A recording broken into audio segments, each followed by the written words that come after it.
Assalamualaikum warahmatullahi wabarakatuh. Saya Octavian Edi Prabowo dengan NPM 18234. Di sini saya akan memenuhi UAS yang sudah diberikan soalnya lewat SIP, dan langsung saja saya akan menjawab soal nomor 1. Soal nomor 1 ini saya menjawab dengan tema saya sendiri, yaitu tema pemanduan bakat dan pelatih. Nah, apa itu bakat? Bakat merupakan hal yang sangat penting dalam pencapaian prestasi olahraga dalam usaha menjadi atlet yang berprestasi dan profesional. Pemanduan bakat itu sendiri merupakan potensi seseorang untuk berprestasi dalam olahraga tertentu. Nah, identifikasi bakat atau upaya pencapaian bibit-bibit olahraga merupakan salah satu tugas seorang pelatih maupun guru.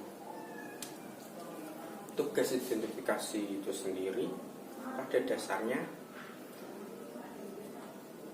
pemikiran yang kemungkinan pencapaian prestasi apabila seseorang dini diberi kegiatan olahraga yang serius dan mau belajar. Nah, tugas pemanduan bakat itu sendiri ada beberapa yang saya ambil dari PPT saya. Yang pertama, mengidentifikasi calon atlet yang berprestasi. Yang kedua, memilih jenis olahraga yang sesuai dengan minatnya mungkin. Ketiga, memperkirakan peluang berhasil pada suatu binaan atau pembinaan yang diberikan pada pelatih maupun guru olahraga. Kesimpulannya yang saya ambil dalam tema saya pemanduan bakat dan pelatih, yaitu pemanduan bakat itu sangat penting bagi olahraga, karena dalam olahraga juga membutuhkan bakat-bakat atau binaan dari seorang pelatih. Maka dari itu, agar tercapainya atlet dan berprestasinya seorang atlet tidak luput dari seorang pemanduan bakat atau pelatih dan olahraga yang membimbing secara maksimal dan sempurna. Oke, itu saja jawaban saya dari soal nomor 1. Saya akan lanjut ke jawaban nomor 2.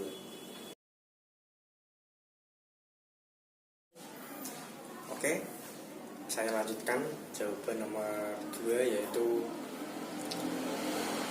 pertanyaan saya bagi Indonesia, bagi bibit Indonesia atau calon atlet atau atlet profesional yang ada di Indonesia. Justru Indonesia ada di peringkat 4 saat ini, dan kemarin di SEA Games juga peringkat 4. Nah, karena apa Indonesia di peringkat 4? Karena pelatih Indonesia sering menggunakan atlet-atlet yang lama. Maksudnya atlet-atlet yang lama, atlet-atlet yang sudah pengalaman, yang sudah ikut ke mana-mana. Itu maksudnya atlet-atlet yang sudah lama. Karena atlet lama serta bibit calon atlet masih kalah saing dengan atlet lama. Justru kemungkinan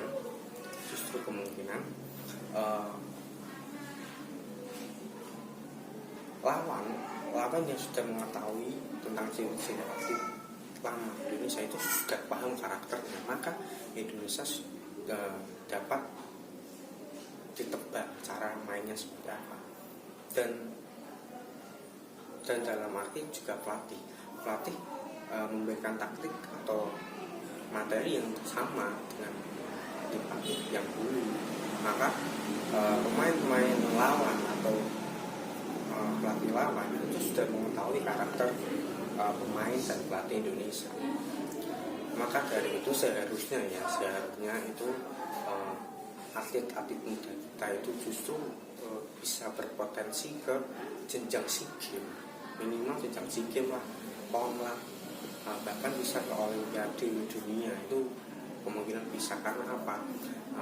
Pemain-pemain atau pelatih-pelatih luar atau pelatih-pelatih lawan, pemain lawan justru tidak mengetahui calon atlet kita yang baru itu kemungkinan sangat potensi bagi olahraga Indonesia serta prestasi Indonesia. Oke, itu penjelasan dan jawaban dari saya dengan soal nomor 2. Kita lanjutkan ke soal nomor 3. Oke, ini jawaban ketiga ya, soalnya itu tentang motivasi apabila saya menjadi seorang pelatih maupun guru olahraga yang saya dorongkan kepada siswa saya agar siswa itu tidak ragu untuk mengambil keputusan di lapangan ya. Yang pertama, saya akan memberi arahan terus-menerus kepada calon atlet dan membimbing secara maksimal supaya atlet tidak ragu untuk mengambil keputusan saat berada di lapangan maupun di ajang turnamen yang besar. Dan saya akan mengimbau terus-menerus agar atau mendorong agar seorang atlet itu mau, mentalnya itu ada, dia tidak ragu untuk mengambil keputusan, dia tidak ragu. Dan saya akan mendorongkan motivasi untuk bekerja sama dengan tim, dan dia mau berkomunikasi dengan tim. Nah, itu saja jawaban dari nomor 3. Nah, ini saya akan melanjutkan ke jawaban nomor 4. Oke, saya lanjutkan ke jawaban nomor 4 dengan soal tahapan-tahapan yang biasanya seorang pelatih diberikan kepada siswa maupun atlet yang sedang berolahraga. Biasanya tahapan ini digunakan pelatih untuk memberi peluang kepada calon atlet maupun mencari atlet. Yang pertama adanya seleksi atau rangkaian pemantauan yang diberikan kepada pelatih kepada bibit-bibit atlet kita maupun siswa kita yang berada di lapangan. Yang kedua, tahapan ini dilihat dari segi fisik maupun skillnya dan terus saja stamina-nya. Yang ketiga, dilihat dari materi yang bekerja sama ke dalam sebuah tim. Kalau tidak ada bekerja sama, dia tidak akan lolos seleksi maupun tahapan. Nah, itu saja yang saya berikan jawaban nomor 4 mengenai tahapan-tahapan pelatih untuk mencari bibit-bibit muda atau siswa-siswa kita yang ada di sekolah. Saya akan berlanjut ke jawaban terakhir, yaitu nomor 5. Saya akan lanjutkan. Oke, ini jawaban nomor 5, jawaban terakhir dengan soal fase-fase dalam latihan. Fase-fase dalam latihan ada 4 ya. Ada 4, yang pertama ada pemanasan, inti, pendinginan, serta evaluasi. Saya akan menjelaskan tentang keempat ini.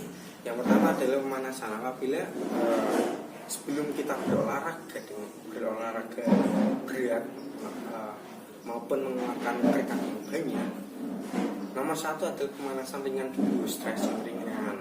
Biar apa? Biar otot-otot kita tidak kaku saat kita melakukan aktivitas yang berat maupun di lapangan yang secara fisik itu menguras energi. Yang kedua adalah inti. Nah, inti pada latihan ini itu pelatih biasanya menggunakan arahan-arahan serta materi-materi yang berlangsung.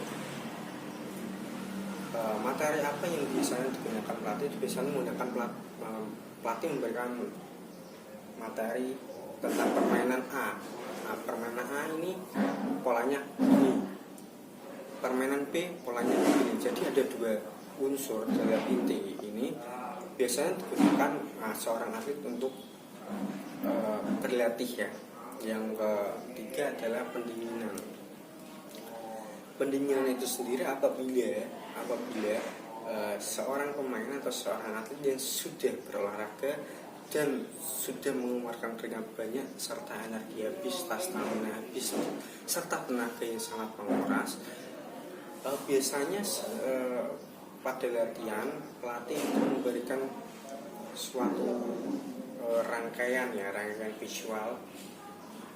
Yang pertama itu adalah pelatih mengajak pemain atau atlet agar stretching ringan, melemaskan otot-otot yang sudah bekerja yang maksimal tadi saat latihan. Yang kedua, harus minum yang banyak. Karena apa? Minum itu bertujuan untuk meningkatkan cairan dalam tubuh dan harus bernafas atau mengambil oksigen secara banyak. Karena apa? Otak kita juga butuh oksigen karena tadi sudah digenjot di lapangan. Yang ketiga biasanya pelatih biasanya menggunakan sistem mandi dengan air dingin. Nah, biasanya banyak sekali atlet-atlet kita yang sudah internasional, sudah profesional, biasanya pelatih menggunakan sistem tersebut. Karena apa? Dalam pendinginan itu di dalam es ya, ada bak terus isinya ada air es tuh. Dalam maksud itu biasanya itu otot kita yang kaku, yang sudah lemas, nah itu dan sistem metabolisme mesti panas akibat cuaca yang panas mungkin ya, saat di lapangan, saat di cuaca terik seperti ini bisa digunakan sistem kayak itu karena mempengaruhi suhu badan kita yang panas tadi. Yang keempat adalah evaluasi dalam pelatih. Nah, habis permainan atau habis latihan itu biasanya pelatih mengevaluasi kesalahan-kesalahan yang biasanya pemain itu melakukan kesalahan itu biasanya pelatih membimbing kembali agar tidak terjadi kesalahan lagi. Nah, itu saja jawaban nomor 5 serta jawaban dari nomor 1 sampai nomor 5. Nah, apabila ada kekurangan maupun kesalahan dalam berkomunikasi saya ya, atau dengan pandangan saya tolak kanan tolak kiri itu sangat mempengaruhi komunikasi saya. Di sini saya berterima kasih. Wabillahi taufiq wal hidayah. Assalamualaikum warahmatullahi wabarakatuh.